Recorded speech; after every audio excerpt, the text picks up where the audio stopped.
Wow. Hello, everyone on Facebook. Can I introduce to you the amazing Laurie Taylor? Laurie, say hello to everyone. Hi, everybody. Good morning from Indiana. At 2 minutes to 7, your time. I think you're amazing. Just I can't believe. Yeah, no. Apologies. We said it on email. I've created a car crash with some other conversations because of daylight saving. We can't find an app that works to put in all the times and dates and come up with this miracle solution. So I think you're amazing. And if it's okay to say, I think you look fantastic considering it's 7 o'clock in the morning your time. So just before we go live, we're just sort of generally testing the tech. I have to ask you, what's your favorite fresh produce? Come on, that standard question, but it's always good to elicit a good answer. I know. Well, it's like, who's your favorite kid, right? When you work in this industry, I do think that we all have favorites. I will say, whatever fresh produce item I'm currently eating is my favorite. Yeah. But I would say if I had to pick any fruit in the world to enjoy, I would pick guava. And my favorite, I know, right? I have a story about that. My very favorite veggie, it's tough. I kind of have to give it to the king, cauliflower, because you can just do so much with it. Yeah. You know, I love versatile. it. I also really love fresh green beans. Okay, so just on the cauliflower, when you come to the UK, I'm going to take you to an amazing grower called SEF, Southern England Farms, and they're right on the tip of Cornwall. And because they have the Atlantic climate, they grow amazing veg, which they don't only sell into the UK, but they're now exporting to Holland. And there's a great guy called Grev Richards who runs that. Just go back to that bit about kids. We did a broadcast recently when we went into breakout rooms. We'd had a previous speaker on there, and there was about 50 people on this breakout room thing on Zoom. And this amazing lady Anna came on with her daughter Phoebe, and Phoebe took control and said, "Hello, everyone." And I asked her this, Laurie, you won't believe this. I asked her this question: "Hello, Phoebe. Who do you prefer, your mum or your dad?" And then there was this hush from these 50, all women apart from me. And this Phoebe looked at her mum and she said, "I love my mummy and daddy equally." Wow, got out of jail. And we can imagine if she said, "Oh no, I prefer dad." It would have been a train wreck. But I was lucky. She definitely threw that hot seat right back at you, Max. Yeah. Okay, ready. Who's the most impressive individual you've ever met? We were debating that in the office this morning, and the team said, "Well, that's a ridiculous question because you can meet so many." But come on, Laurie, who's the most? I was trying to. Whilst you're thinking, just give you a bit of breathing space. I met a grower in Ghana who grew papayas, and he'd also set up a fish business because there's a shortage of fish in Ghana, and he was employing over 2,000 people on growing papaya, and they were swapping over to the fish farm. And talk about an amazing entrepreneurial individual, and he'd had no formal background, but you could tell he was a businessman. But I was just so impressed by him. And who comes to mind your end? Well, definitely within the fresh produce industry. For me, that's a very easy question to answer. It's Sarah Fry. I don't know if you know her or if you've met her yet, Max. You've got to get her on this platform. She is the founder of Fry Farms, which also produces Sama Juice and Sarah's Homegrown. She's the author of The Growing Season, an incredible memoir of her story. At 16 years old, she saved her family's farm here in rural Illinois from not only rural poverty and an imminent, foreclosure on the family farm, but she's grown that farm since the age of 16, taking, the reins of it. She has grown that to be one of our nation's largest she's one of the largest landowners, fruit and vegetable farmers. She is one of the largest watermelon growers in the entire world now, and pumpkin growers. And her beverage line has just recently won a very prestigious award with the Restaurant Association. So just so proud of her, so proud to know her. Her story definitely inspires me. I mean, a young female who just rose her way to the top through hard work and being honest with people along the way. I mean, she walked right into a Walmart distribution center at the age of 19, and she said, "Hey, I'm right now loading up my pickup truck and delivering to all your grocery stores in rural Indiana and Illinois. And it would sure be nice to just come right here to this distribution center and deliver here. Wow. And on the spot, she got the order for, they said, okay, well, Excellent. can you do 5 truckloads of cantaloupe and 6 truckloads of watermelon, something along those lines? And she said, yeah, no problem. And it wasn't until she walked out of that distribution center that she realized they meant semi truckloads, not pickup truckloads. So her story is phenomenal. It's actually been picked up here in the States by ABC. It's going to be a television drama based off her memoir. Laurie, just stop, because I'm just going to get us live, because that's a great way to start. And what was her name again, please? Sarah Fry. Sarah Fry. And so why? So hello everyone. Just you joined Laurie Taylor and I. We already got going. Where have you been? So Sarah Fry, what do you think is what's the catalyst? What's the magic dust? Why was she different? Why has she created what she's created? What can we learn from her? She had that spunk and fearlessness of a teenage girl when her journey started, and in our industry still today, I mean, yes, we've made a ton of progress to balancing and diversifying our industry to being more female male, bringing more, ethnicities. But at the end of the day, we still have a long way to go in fresh produce and in agriculture overall. And so when Sarah started her journey a couple decades ago, she was definitely an anomaly as a female leader running a farm, especially one from the Midwest. I mean, I'm so proud of her, and I've really enjoyed learning more about her. I mean, I've known Sarah for 7 years now, but after I read her book, I was like, wow, I learned so much about her reading her book. And I just so look forward to the television show here in the United States that's based off her life. That's outrageous. So if I've got one concern about our younger generation, it's that they don't know how to use this. And so in my sales training, I was always taught that if you can use this properly, what comes out of it? Money. And so for the likes of, look at you as an example, and look at the likes of Sarah, because you've got that veracity, that's don't swear, Max. That go-getting ability, that you're not afraid to knock on doors. And yeah, you're going to kiss some frogs and you're going to get some rejects, but it's a bit of a numbers game. It's a bit of a high quality numbers game. The more doors that you knock on, the more likely that you are going to create your own luck. You create your own luck. Whilst we see the younger generation that they, especially when they're applying for jobs, the job systems, I'm sure here in the UK are very similar to the States, that you can apply for 30, 40 jobs with the same resume. And it's a bit like a lottery. And so I always advise when I'm doing talks to students that they should try and reach out, find out who's actually hiring, connect with them on LinkedIn, ask to have 10 minutes, 20 minutes of their time, so they could just show a point of difference. And to have examples again like Sarah is amazing. But hold on, this is not about Sarah, as interesting as that is. This is about you. Laurie, tell us, who are you?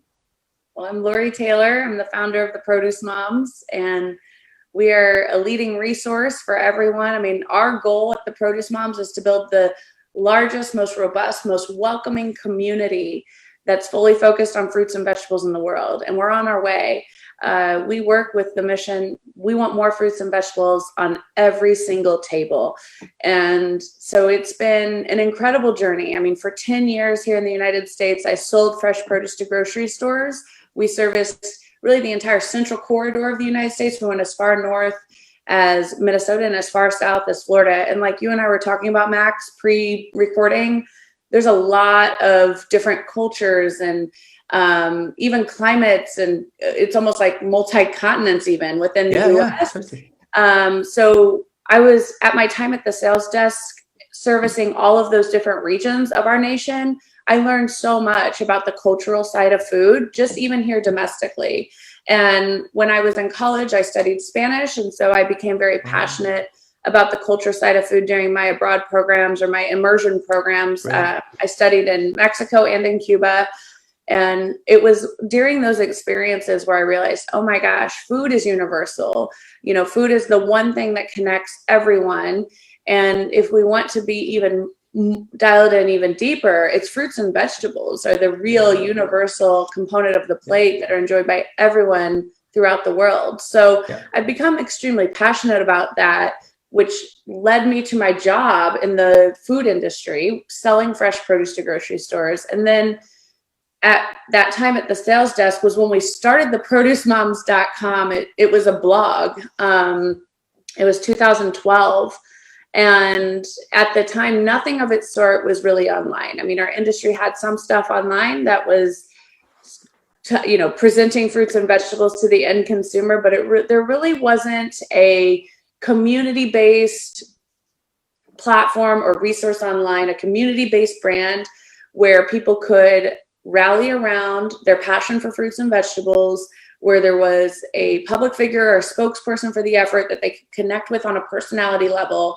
And so when I pitched that in 2012 to my former bosses, they were pretty quick to support it. I mean, I'm very thankful for that. And the rubber hits the road in my story in 2015, because that's when my former employers told me, like, hey, Lori, you're doing great things with the Produce Moms, but we're done with it at Indianapolis Fruit Company. And I was presented with an option. It was a legal document, and it had two pathways on it. One was you can buy your idea and you can become the owner of the Produce Moms. And the other one was we can shut it down and you can return to being fully focused on wholesale distribution sales. So they weren't necessarily getting rid of me. It was just a huge crossroads in my life. And obviously, here we are in 2021 talking about the Produce Moms. You know what I did? I took that option of buying my idea, buying my work for hire. Wow. And that's when I became the owner and the founder. And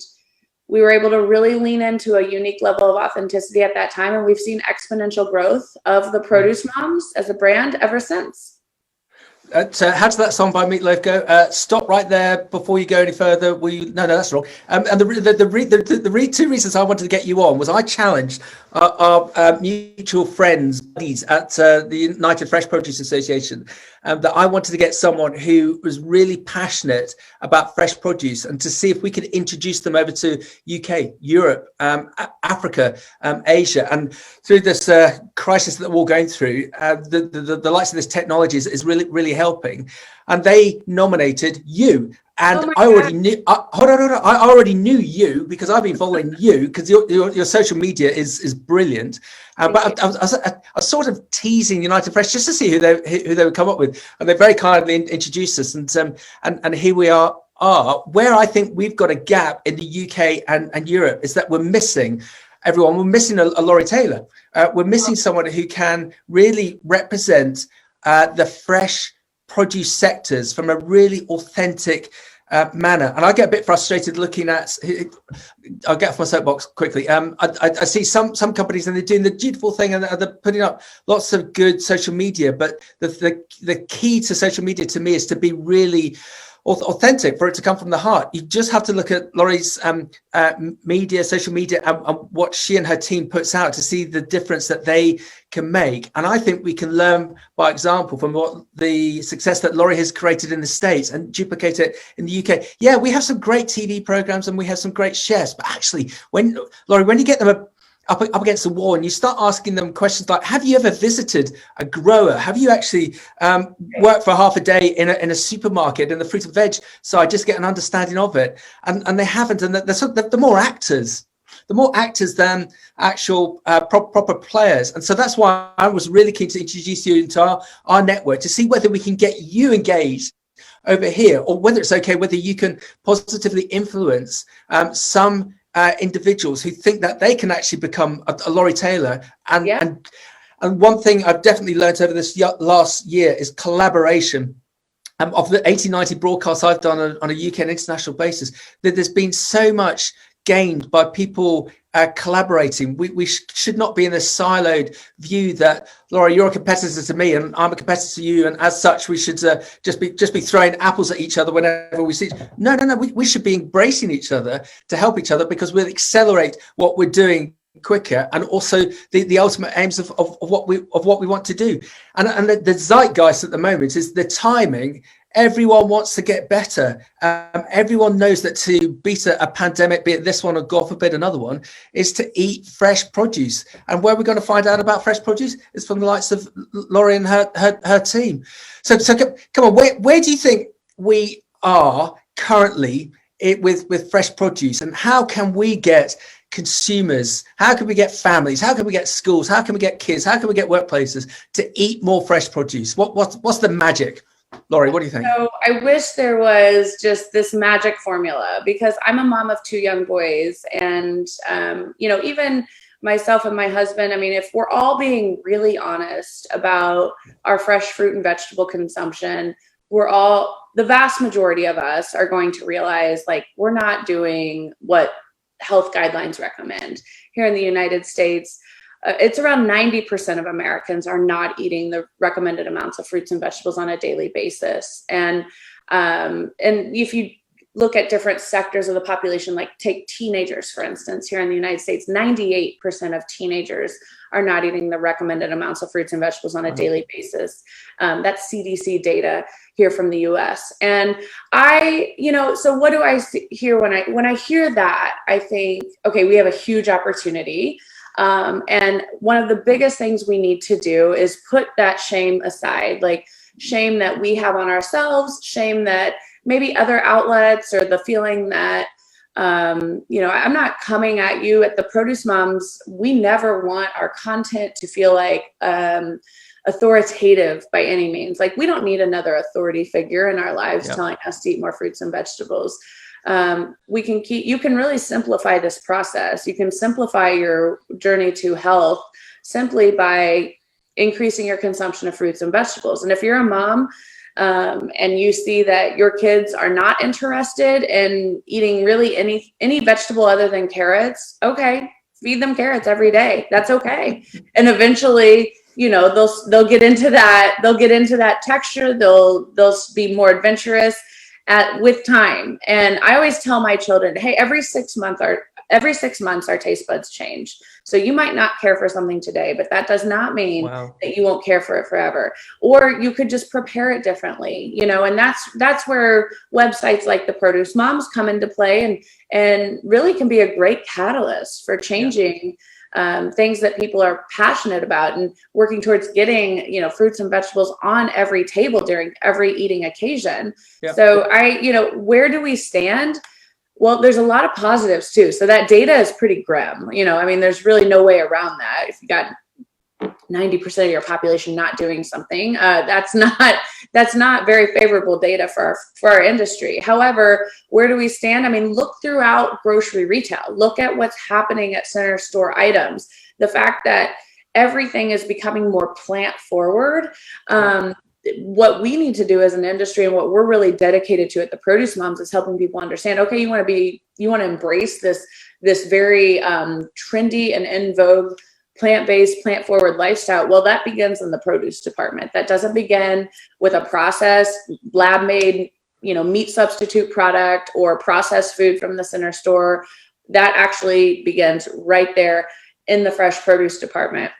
So that's one of our primary objectives, is lean into the fact that fruits and vegetables are the original plant-based food, and make sure that people know that's where you can, bite for bite, you're getting the most nutrition for your body in the produce department. And I wholeheartedly believe, we've done some anecdotal studies, but I definitely believe that fruits and vegetables are the most affordable choice as well. Unfortunately, I think a lot of households overbuy, or they underprepare, and because our products are highly perishable, they go to waste. So people have this conception or misunderstanding that they're extremely expensive, and they're just not. There's not really any other section of the grocery store where you can get a pound of food for $1.50, $2, or even in the most expensive commodities and times, $4, $5, like a $5 price per pound in the produce department would be extremely expensive.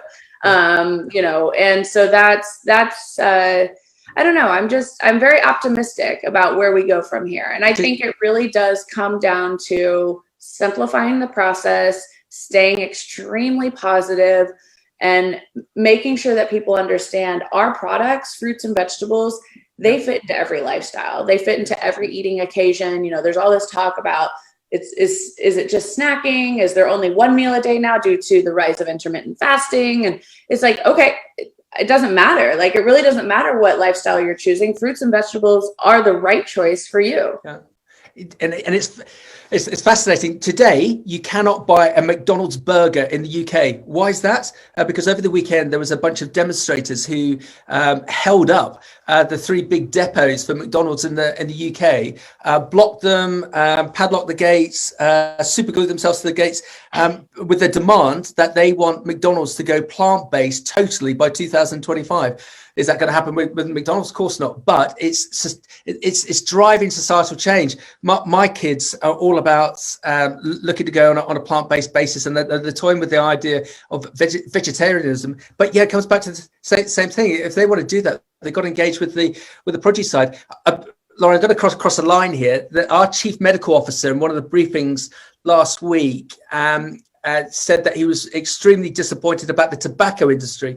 That the tobacco industry, tobacco is hugely expensive now. You can't smoke, thankfully, at work or on a social basis, because we realized whatever it was, 15, 20 years ago, that tobacco causes cancer. But there's still tobacco companies, as the chief medical officer saying, still advertising in certain countries because those tobacco companies still want to get their revenue. And as he said, we are allowing these companies to sell a product that kills.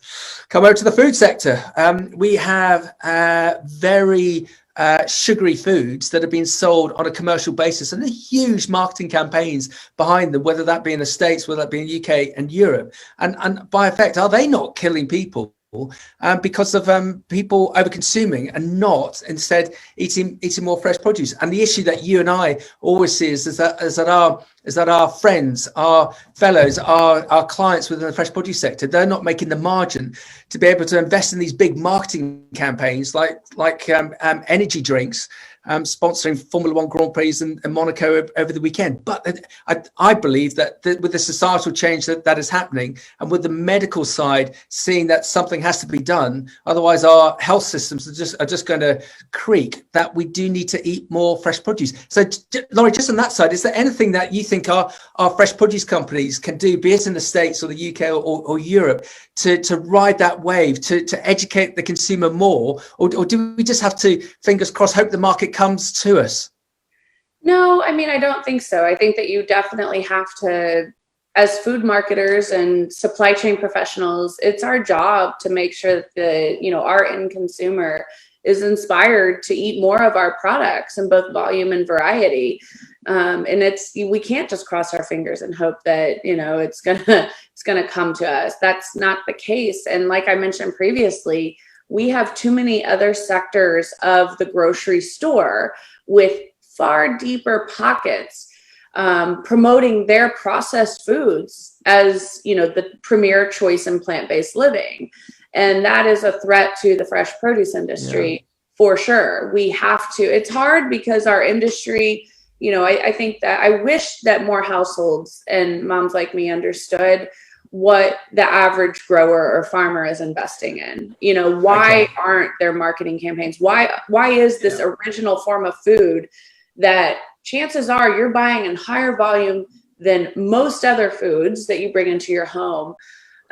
Why can't you say any of the name brands? Like, if someone were to ask you, what's your favorite apple, for instance, and I've asked this question when I do public speaking events here in the US, and it's amazing how the majority of the responses will range from things like iPad to Honeycrisp. Like, no one actually knows that there are brands within the apple category, and there's brands of growers. It would be, we do not have even the recognition of the branded varietals at the level we need.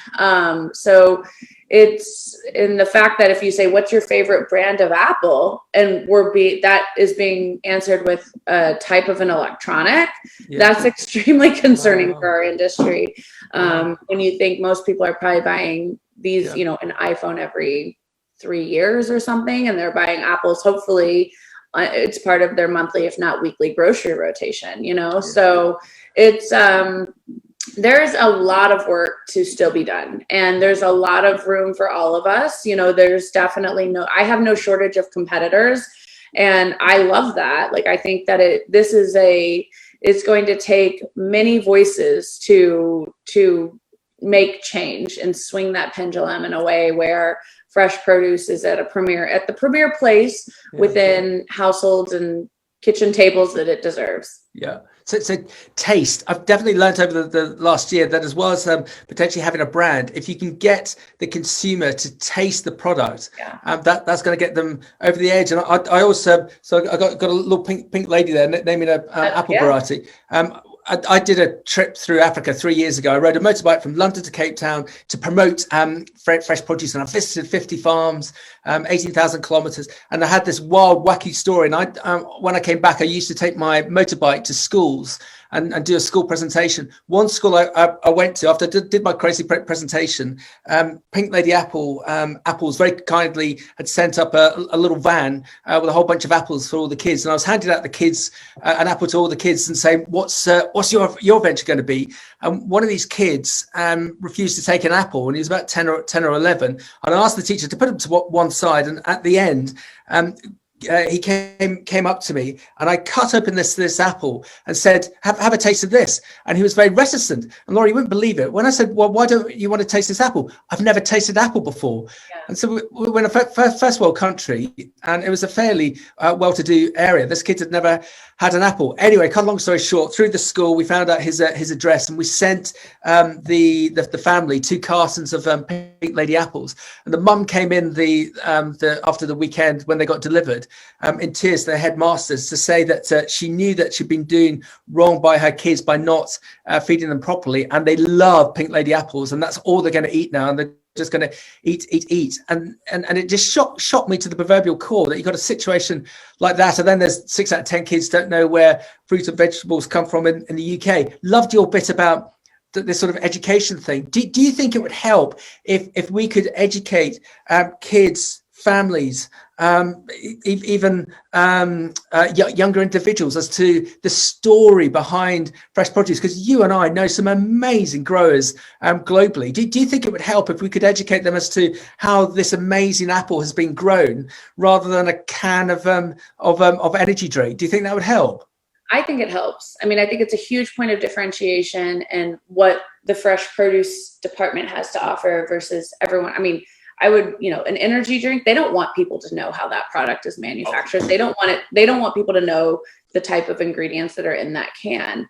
For us, we have the most wholesome process that not only yields an incredible, nutrient dense, delicious, affordable food item, but it also empowers the world. I mean, the fact that you can take fresh produce and it can be a gateway to women in Guatemala having independence. It's an incredible industry. The fact that we are spearheading the charges to reduce single-use plastics in the grocery store and innovate in packaging, that for sure, the innovations that take place with fresh produce, those innovations will be funded by the growers, and then they'll be adopted by the entire grocery store. Likewise with farm worker empowerment and climate, all of the climate crisis concerns, and how can we be more sustainable, work towards zero waste operations, carbon neutral operations. I mean, those are all things that are top of mind for fresh produce. Those are all things in the world of food marketing that are not only of paramount importance, but those are the warm and fuzzy. That's the warm and fuzzy side of food. We can really, that's marketing gold. When we can tell those stories. And so absolutely lean into storytelling. If you are representing a fruit or vegetable brand in any capacity, make sure that people know we are the most transparent industry in the world. We want you to know the care and concern that goes behind each and every fruit and vegetable that makes its way to your plate.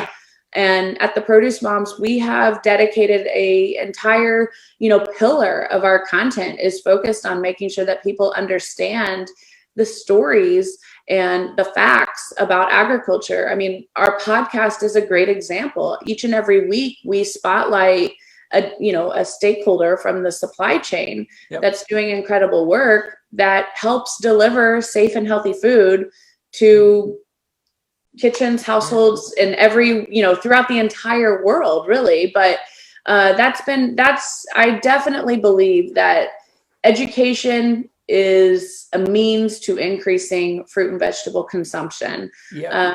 I think that once people have greater confidence and greater understanding in our industry and our farming practices and the supply chain standards, I think that it can be motivation to get people to try fruits and vegetables more often in both volume and variety. And that's really what it all comes down to. Every time someone walks into the grocery store, we want them spending more time, more care, more passion, more money in the produce department.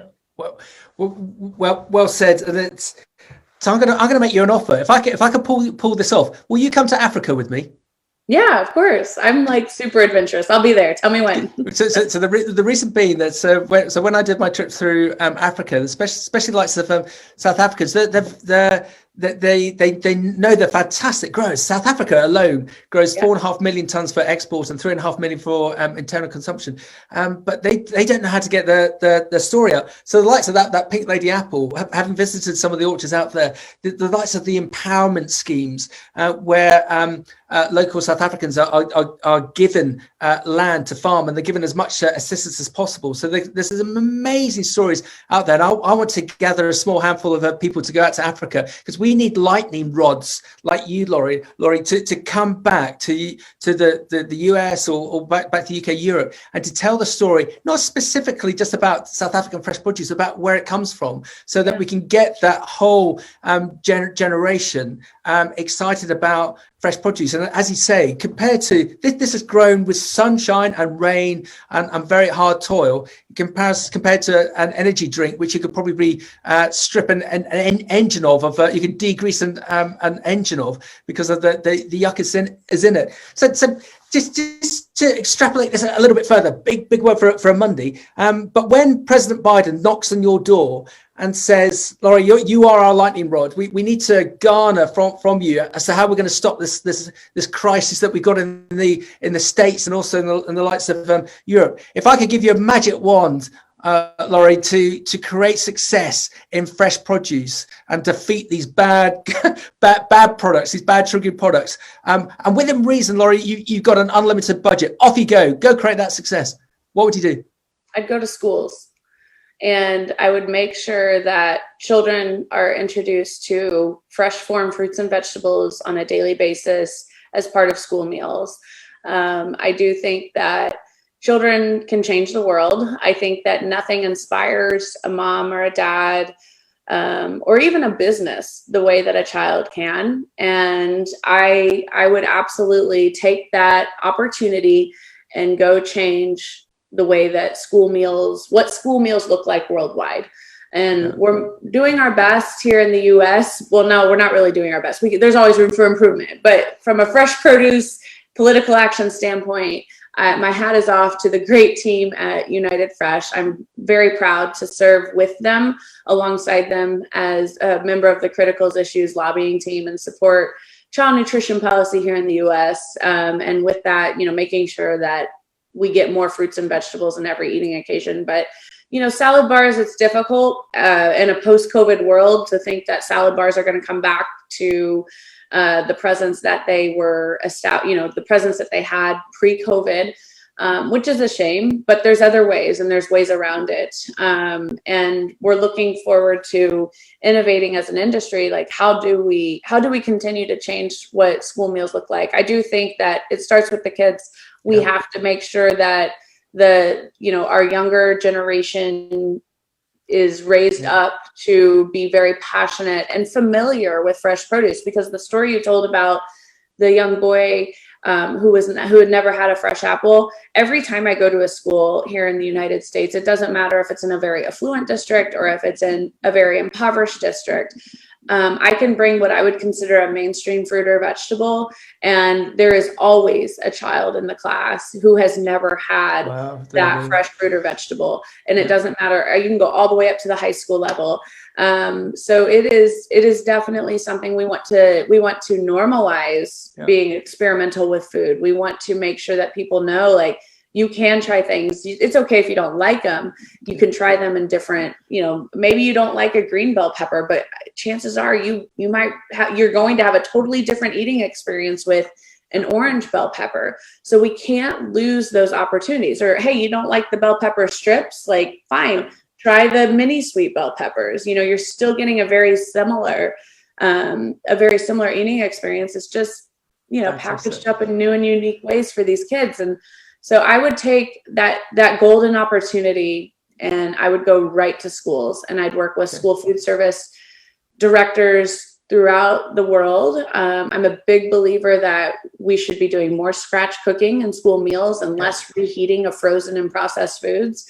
And I applaud our industry partners and comrades who have been part of that journey with us. I mean, I have to mention Duda Farm Fresh Foods and Chef Todd Fisher. He's a James Beard recognized chef here in the United States. And he and I both work with Duda Farm Fresh Foods. And Duda came in as a private sector support with Chef Todd. They worked with my business to create a scratch cooking curriculum that has been adopted by the USDA, as well as a Chef Todd Fisher recipe collection that indexes with USDA school meals. So I'm very passionate that we can, change can happen in school cafeterias. And that's a tough arena because it's very regulated. There's not a lot of money for anyone. I mean, these schools, they have to serve a meal end to end and not spend more than $2.70 and meet all these different components. And so from an industry perspective, it's tough to say, oh, we're going to put marketing dollars into the school food service sales. It's really, it doesn't make sound business sense. They have to put their marketing dollars into larger accounts. So but I do think that, gosh, we can change the world if we start with the kids. Fantastic. I completely agree with you with everything that you say, and we have exactly the same issue with school dinners. I was going to state to you that should we not rile against these larger food manufacturers because they're the bad guys, but actually that probably isn't going to be the way to go. Should we not, as we were talking about earlier, collaborate with them? And you look at the likes of just name a couple, Nestle and Unilever. They've got themselves so excited about plant-based foods that they're running down because they're always looking for new opportunities because they know that some of their existing brands will fall by the way. So they've got the money to invest in these new startups. I always remember there was a big event 4 or 5 years ago where the vice president for PepsiCo was the keynote speaker, and it had 500 people from for the people in the UK. It's called the City Food Lecture, and I'm sure a number of you have been to it. And he did a very interesting talk on PepsiCo and where it was going. In the Q&A, there's a great chap, Chris White, who's the managing director of FruitNet Media, and he said to this chap, when are you going to invest in the fresh produce sector? And this guy right off the cuff said, when you can show me how to make money out of bananas, we'll invest in it. So that's their issue, is that they can't see the way to make money out of it. But if we could collaborate with those larger food manufacturers to show them that unless they do something, we're going to be hurting society, and we've got the ability with our growers and with your involvement, Mr. Nestle, Mr. Unilever, to do good. Let's have a conversation. How can we collaborate rather than trying to tax them out of existence? Because they'll be like the tobacco industry, that they'll just find another way around. Do you think, from a US perspective, do you think those larger food companies would be interested, or are they all already collaborating with the likes of yourself and the team at United Fresh? Yeah, I mean, I can't say that the Produce Moms firsthand has had a lot of collaboration with like PepsiCo or Coca-Cola or Unilever. We have not. However, we are definitely on the radar for other huge companies that would be unsuspecting in terms of collaboration. Like we had a great We have a great partnership with Nickelodeon. They're the Wow. largest children's media company in the world. You know, no one talks to more kids per day than Nickelodeon. And so our relationship with them is rooted in, okay, Nickelodeon, you have your likeness, your characters, your brand on a lot of junk food, like worse for you category foods. You have a lot of advertisers on your platform that represent worse for you category foods. How are you going to balance that and bring in more best for you category foods, specifically fresh produce? And, you know, certainly like, you know, the licensing and the point of sale packaging is part of it. But the most important part of it is, what are you doing in your communication strategy? What are your PSAs like? You know, we're seeing that being adopted in the United States as it relates to other societal crises. You know, look at how communications have changed surrounding the topic of racial justice in the US, for example.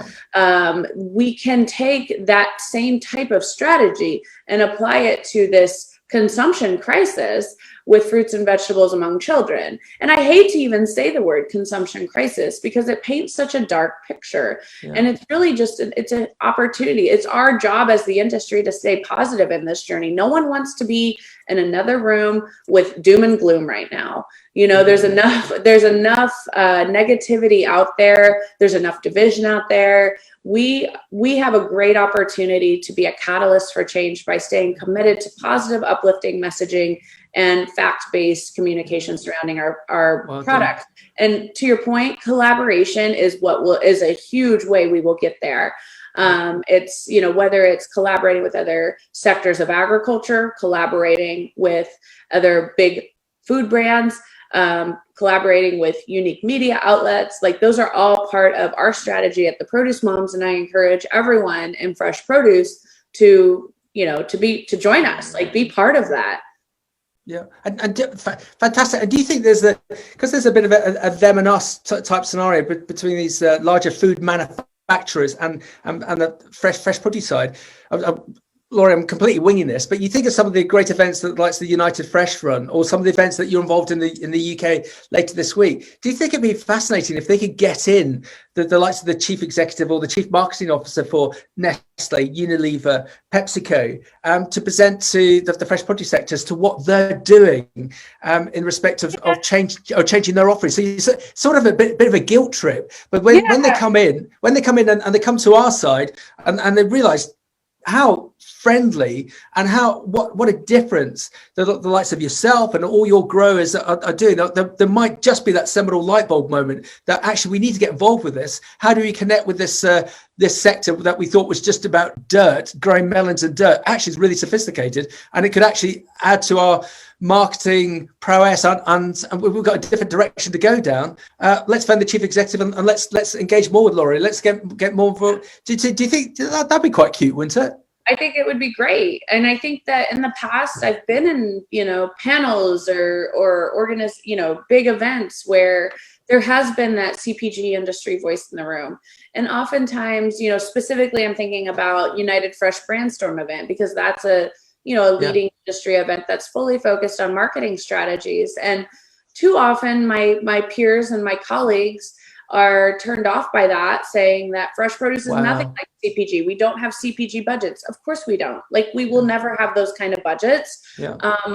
Primarily because we are, you know, if you're marketing, like we'll use Ocean Mist Farms as an example, the vast majority of their marketing budget is with artichokes. Well, that's one of 200 plus items in the produce department, and there very easily could be, you know, 199 other brands on shelf with you. Like, you don't see that in the center store. Most of the brands that you see, they all are owned. There's a ton of consolidation. You know, these big food brands, there's a small handful of them that dominate the entire center store of the grocery store. But you know, so yes, I think we have to continue to learn from them. I mean, their strategies on how they build brand around food is incredible. And when you think about the kind of food they've been able to do that with, is you know, we're so much better positioned to do it. And it will just, you know, I wish I had the magic formula. I don't know, we just need to do X, Y, and Z and we're there. It's going to take a lot of different strategies, voices, collaboration. But most definitely, we need to, as an industry, quit saying, oh, well, we're different. Different is good. Like, we need, yes, we're different. Like, that's a very good thing, that we're not like, you know, the processed crackers that you find in aisle 10 at the grocery store. We're fresh, raw, living product, and that's a very good thing. And we can most definitely, when you look at the cultural side of our industry, I do think that we can really, you know, I think that we can really just move people's souls when we start telling stories about, like, hey, this department right here brings opportunity to people in every nook and cranny of the world. This department right here brings health to everyone, accessible health, accessible immunity. And most importantly, it tastes really good. We have to keep promoting our food as being tasty. That's how CPG made their success. You know, that's how they skyrocketed to popularity when, you know, they transformed, like, the sandwich industry in the United States. Sandwiches used to always be served with a pickle. Now it's usually sandwiches with chips. The reason they were able to do that was the chip companies were really good about promoting, like, we go well with sandwiches, like, we're the tastiest option. And you know, our growers have become so, and this really starts at the seed level, but the innovations that's happening right now in fresh produce, where the most flavorful varieties of all time are available at a mainstream level at grocery retail. It's so important. And, you know, the retailers have a huge level of importance here. Retailers need to quit playing the budget game with their growers, and they need to stay committed to, we're going to buy the most flavorful produce available. When you start putting, you know, when you're putting crap on your grocery store, like, I shouldn't have to cut into a seedless watermelon that's half full of seeds at this point. You know, if I want a seeded watermelon, I'll buy a seeded watermelon. And the reason that watermelon is, you know, half seeded, half seedless, is because they're not, you know, I've learned it's because they're not really investing in the best seed available. Like, they're not, you know, people are taking shortcuts along the way in the supply chain, and all those shortcuts do is cost us dollars at point of sale, and it hurts our ability to get back onto, you know, like I said at the very top of the show, we want fruits and vegetables on every table during every eating occasion. And the only way we're going to do that is if the whole supply chain stays committed to making sure the end consumer gets the most flavorful variety, most flavorful fruits and vegetables at all times. And hats off to our growers, because they can provide it. And I do think that retailers need to do a better job of empowering these. They need to do a better job of empowering these growers that are making the investment in such great varieties, great tasting varieties, and put them on shelf, and quit playing the merry-go-round game where each and every week you'll just take a bid from whoever's going to sell you the fruit and vegetable at the cheapest price. You know, let's stay committed to quality first and see what happens to our industry consumption data. Fantastic. There you go. Quality first. And I'm just going to do, just watching the time a little bit, just segue.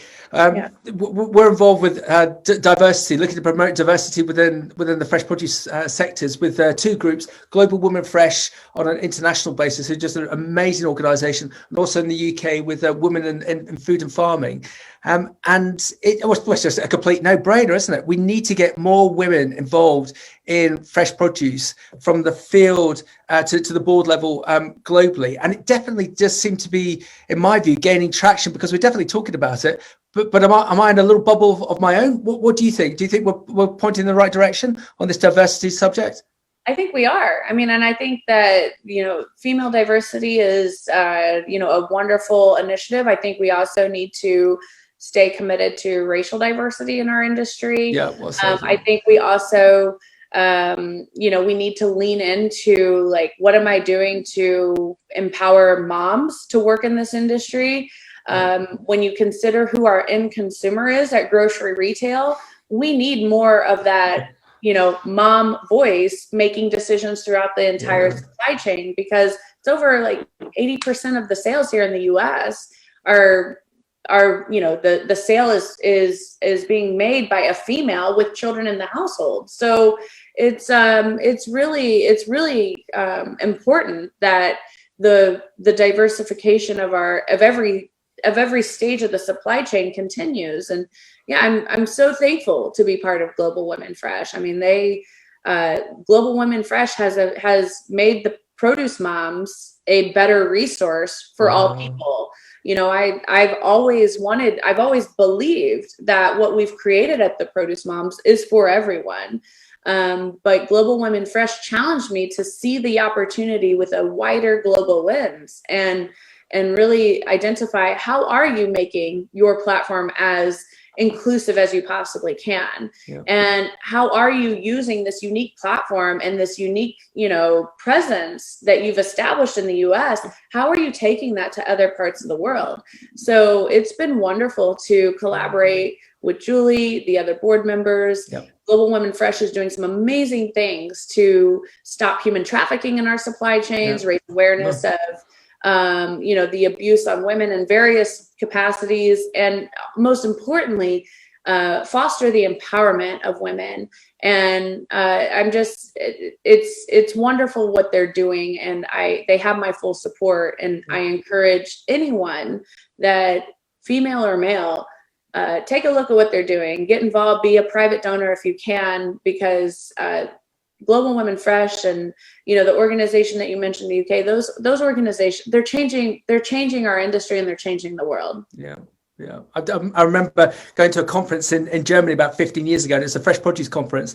And I was speaking about something, but I was sat at the back for the main conference detail, and I overheard the two of the conference organisers, who I think were English, and there was about 500 delegates there. And this organiser said to the other organiser, "These are all men. They're all white. They're all old. They're all fat. Why are they in the fresh produce sector?" That was 15 years ago. You now look at it today. Can you imagine when we all get back to Fruit Logistica in February next year, especially the talk that Global Women Fresh is going to organise? It's going to be fantastic. I can't wait for it. It's going to be so uplifting and dynamic, and the change that you're all making is going to be so instrumental in this sector, and taking this sector even further forward for all the reasons that we've discussed. So come on, Laurie. I want to go straight to an advertorial, because I want to get you into the UK and Europe.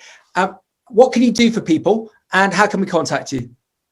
Well, we can help you increase your consumption of fruits and vegetables. I know that for a fact. We have asked our followers, like, hey, how has the Produce Moms changed your life? Some of the most amazing stories have come back to us. I know that we are on a mission to get more fruits and vegetables on every table in every home. And that is, we can help you do that. We teach you the entire process. It is about how to select it at the grocery store, how to store it at home, and then inspiration on how to serve it. We're also going to empower you with that education about our industry, so that you know how to do things like wash your produce, so that you know the truth about what really is on my produce, like understanding things like pesticides, herbicides, fungicides. Those are all of critical importance to end consumers, our shoppers. And so we're going to make sure that you have the facts surrounding that. There's a lot of misleading information on the internet as it relates to fruits and vegetables. Your fresh produce is safe. It is the ultimate choice in health. There is no such thing as a bad choice when you are choosing a fruit or a vegetable. So we will give you all of that, and we'll empower you with that information, that knowledge, and most importantly, we'll provide you with this wonderful community that's uplifting, and people from everywhere that are on the same journey. We are the Produce Challenge, which is something we started in 2012 and it's been going every year since. It's on the first of the month. Every month we publish a 30-day or 30, however many days in the month, we publish the month-long Produce Challenge, and it will tell you what fruit or vegetable hey, try a different fruit or vegetable every single day, and we map it out for you. By the time you end the month, you will have had 29 to 31 different fruits or vegetables, and we'll hold your hand through the whole journey, like how to select, store, and serve them. And it's also been a great tool to educate our audience on the seasonality of food as well. Yeah. So that's, we do always tell people, hey, it's always in season somewhere. Like, thanks to logistics and the advancements of agriculture, we pretty much have 365-day availability of all fruits and vegetables, which is absolutely amazing. Yep. But we do utilize the Produce Challenge as a tool to help educate folks. And yeah, where can you find us? Anywhere. Like, we are on every single social media site. Yeah. If you want to email me, the contact form on our website comes directly to my inbox, but theproducemoms.com is our home. But we have a really strong and engaged Facebook group and Facebook page. I know we're streaming live right now on Facebook, very active on LinkedIn and Instagram, Twitter, emerging presence on TikTok even. Thank you to my 13-year-old son who helped me set that up. But YouTube, you name it, we're on it. We have a great email list where we send some curated publications to folks to help them celebrate different holidays and understand what kind of fruits and vegetables are trending, new podcast episodes. So wow. It's easy to find us, and we hope that you do. We would love to welcome you into our community. Right now, our community, we are so proud. We have followers, listeners, downloads from 49 countries across the world. Fantastic. And I love that. We are just so thankful for the community. The community is what empowers the journey for the Produce Moms. It's what keeps us going. So thank you so much to everyone who's been part of it. I mean, last month we had like 100,000 unique visitors to our website in 1 month. I mean, when I bought this business in 2015, we didn't have even half of that in a whole year. So, oh my good grief. Yeah, wow. So we've had some great growth, and we're very thankful for everyone that's part of it. Well, this is one of the reasons I was keen with the team at United Fresh to get you on, because I feel that we are missing that lightning rod. That's the right expression, but you know exactly what I mean. In the UK and Europe, someone who's authentic, understands the dilemmas of running a business, having a young family, and trying to stimulate this whole debate about fresh produce. So please engage with Laurie Taylor and the rest of her colleagues, and look at all the social media, and we'll obviously tag you up and down. I found some really interesting bits actually out of this conversation. I've always been taught with podcasts and broadcasts, Laurie, I don't know about you, but you should always give the listener 5 things to take away, and I think we've definitely done that. I think it's apart from taking you to Africa, which I promised to do so. That'll be a fantastic trip. Is actually trying to get this collaboration with these food companies, with our sector. So rather than shouting at them and taxing them to the hills, if the likes of you and I can create that conversation, and maybe even have a joint broadcast, you and I with a couple of folk from those sectors who'd be willing just to learn from what you have undertaken and what you present in the respect of US fresh produce, and likewise what we do. It just might be that tipping point to get them excited about getting involved in fresh produce and helping to create this situation. And it feels like we're right there, but we need people like Laurie to get us over that side. I'll stop at that point. Laurie, you're amazing. You're fantastic. The fact it is now 5 to 8 in the morning your time, and you look like a rock star. You're just amazing. Let's keep going with this. You're brilliant. You keep safe, and we'll catch up very, very shortly. Okay. Thank you so much, Max, for having me. I enjoyed our conversation and look forward to more in the future. And to your point, collaboration is what it's all about. So please reach out if there's anything we can do for you, Max, and for anyone listening to this broadcast. Please reach out if there's anything that we can do at the Produce Moms to help support your goals and really help support our mission of getting more fruits and vegetables on every table. Boom. And before we go, I know you said it earlier, but I'm going to get you to say it again. What's your favorite fresh produce? Oh my gosh. Well, I have to say the Produce Moms sliced apples with Crunch Pack, right? Am I allowed to give that branded plug?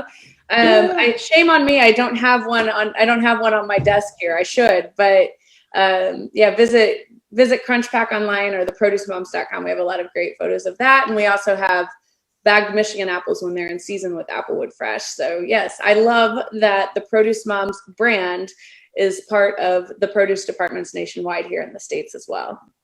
Fantastic. Laurie Taylor, the Produce Moms, the superstar of the fresh produce sector. Thank you very much. Have a great day.